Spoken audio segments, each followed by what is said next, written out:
love hard now.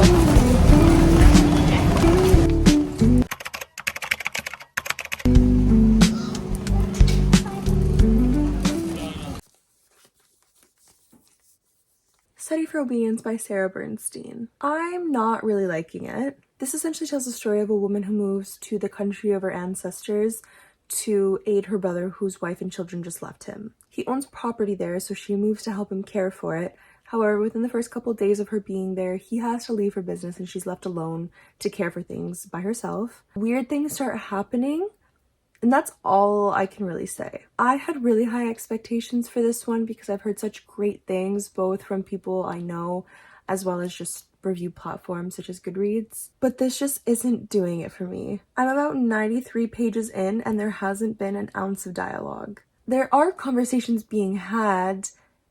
It's just that our narrator is describing the conversations to us and explaining them in her long-winded monologues, rather than there actually being any proper conversation and dialogue. This is reading very stream of consciousness. Everything that we're reading is from the narrator's point of view. She's a very unreliable narrator. She's describing things about her past, which may or may not actually be true. She also takes 3 pages to explain something that could have been explained in 1 paragraph. I can tell that this author really likes the thesaurus. I honestly don't really get the point. I'm not finding anything creepy. I thought this was going to be very eerie, very creepy mystery. However, that's not the case. I don't feel uncomfortable. I don't feel scared. I will most likely finish it since it's such a short book, and I'm about halfway through already, a little more than halfway actually. So hopefully I'll finish this tonight or tomorrow morning and let you all know my final thoughts. But as of now, I really don't like this.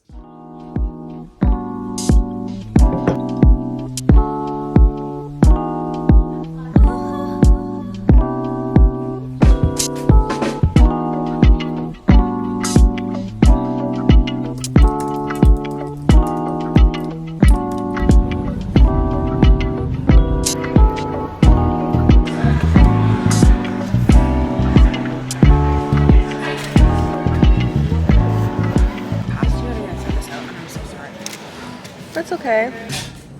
This dip from Trader Joe's is the best. I finished Study for Obedience last night and I really didn't like it. A lot of people found the writing in this to be very beautiful, very poetic. I found it to be quite pretentious, and I felt as though it was just a litany of run-on sentences mushed together to form a book. This is definitely the case of it could be for you, but it definitely wasn't for me. I was quite bored throughout the entire story and found myself saying, okay, and I found the plot to be overall very weak. I thought there was a very vague sense of time and place. I didn't feel connected to anyone. I didn't care about the narrator. The punctuation was random. It was lacking in more ways than one. After reading this, I immediately went to read other readers' reviews of the book to see if I was the only one who felt this way, and I found quite a few very similar reviews to how I felt. I was left quite disappointed with this one. I really wanted to love it. The author is Canadian, which is one of the main reasons I wanted to give it a shot, but it just missed the mark for me. After finishing Study for Obedience last night, I was kind of staring at my shelves trying to pick what to read next. I honestly don't know what I'm in the mood for. I feel like I'm kind of in the mood for something serious, maybe a little dark, a little mysterious, but I was looking at my shelves and nothing was jumping out at me. So in the interim, I think I'm going to start Deep End. This is the newest Ali Hazelwood book. Ali Hazelwood is very hit or miss for me.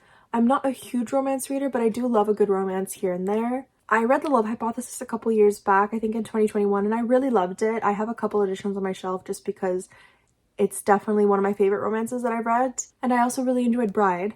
However, I did not like Love on the Brain, nor did I like Check and Mate. I would still really love to give Not in Love a chance, as well as Love Theoretically. While I think this one still has a lot of the classic Ali Hazelwood features to it, I definitely think this is going to be very different from the rest of her books, so I'm really hoping to love it. I do feel as though this is a quite thick book for romance.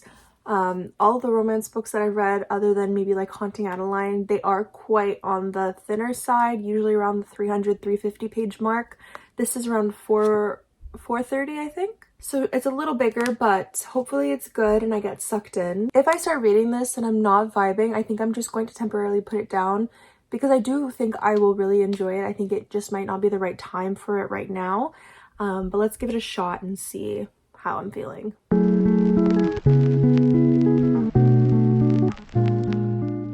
So I've always wanted to try Swedish candy and I finally got some. All the Swedish candy that I was seeing were all based in the States and the shipping was $20 to ship to Canada. But I finally found one that's based in Vancouver. I think they're called Carameller. I think that's how you pronounce it. Also, I got these new PJs today. I really love them. They're giving a little office worker, but that's fine. So I'm definitely a candy over chocolate person, especially if the candy is sour. So I'm really excited for this. I love gummy ones that have kind of like a marshmallow on the back. This one's really good. This is the one I was most looking forward to. It's called a Bubs, and I think it's sour. I'm not sure if it's just coated. No, it's not sour. I would literally order a bag of just these. The texture is insane and the flavor is really good. This one just looks like a regular sour key. Sour keys are my favorite candy.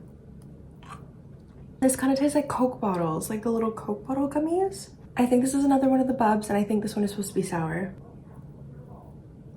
That one kind of tastes like amoxicillin, but not in a good way. Okay, the last one I'm going to try is this one, the little skull. So these aren't really that sour, but the texture is so good. I don't know what flavors these are, but the pink Bubs was definitely my favorite. This one is probably close second. Okay, so one of the really cool things about this, I'm not sure if this is all Swedish candy or if this is just Carameller, but it says that they have no GMOs, no trans fat, and no high fructose corn syrup. So that's always a plus. I'm about 100 pages into Deep End, and I have thoughts. I don't think I dislike it. I do think there are a few elements that I am not quite enjoying so far.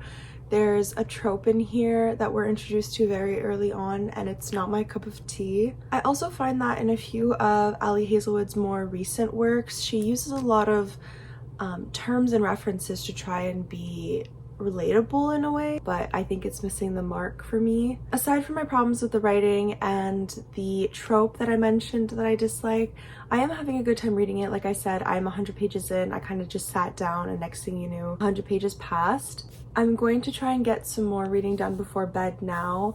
Hopefully maybe make it to the 150 mark.